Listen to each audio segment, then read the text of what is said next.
Assalamualaikum warahmatullahi wabarakatuh. Saya Doni Hamdani dari kelas 7 MSDM Pagi A. Di sini saya ingin mempresentasikan sedikit materi tentang manajemen dan organisasi. Tapi sebelumnya, saya ingin mengasih tahu apa itu manajemen. Manajemen adalah istilah yang barangkali sudah tidak asing lagi di kuping kita ya. Manajemen adalah istilah yang berkaitan dengan organisasi perusahaan atau badan usaha. Lantas apa itu manajemen?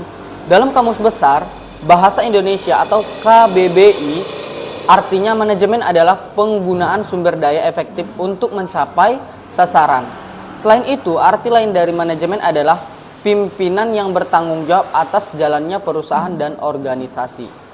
Nah, manajemen dan organisasi merupakan dua bagian tidak dapat dipisahkan satu sama lain. Artinya manajemen merupakan bagian dari organisasi dan organisasi bagian dari manajemen. Jadi kita lihat mereka itu saling berkaitan.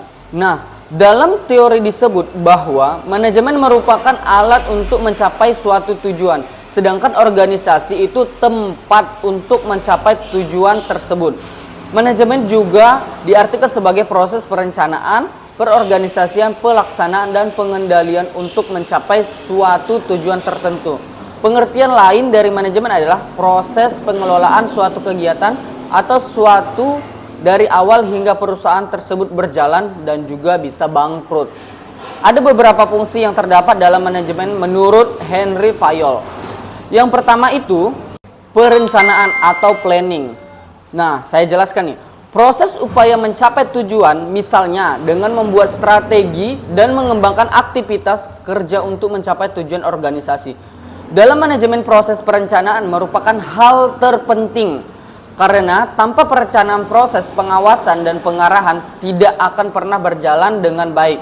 Oleh karena itu, hal ini menjadi bagian terpenting untuk merumuskan cara mencapai tujuan organisasi. Yang kedua, pengorganisation atau organizing. Proses ini mengatur wewenang tugas dan tanggung jawab atas setiap individu yang berkaitan dengan perusahaan atau organisasi. Kemudian menjadi suatu kesatuan untuk mencapai rencana dan tujuan yang telah diinginkan perusahaan atau organisasi. Yang ketiga, pengarahan atau briefing. Briefing merupakan pengarahan yang dilakukan secara singkat. Durasinya tidak lama seperti rapat biasa. Ini karena pengarahan ini hanya dilakukan untuk memastikan bahwa atasan dan bawahan memiliki pemahaman yang sama sebelum kegiatan dimulai. Biasanya dalam dunia kerja, briefing dilakukan di pagi hari. Itu koordinasi atau coordination adalah proses pengintegrasian tujuan dan kegiatan pada satuan yang terpisah dalam suatu organisasi untuk mencapai tujuan bersama secara efisien. Dan yang terakhir itu pengendalian atau controlling.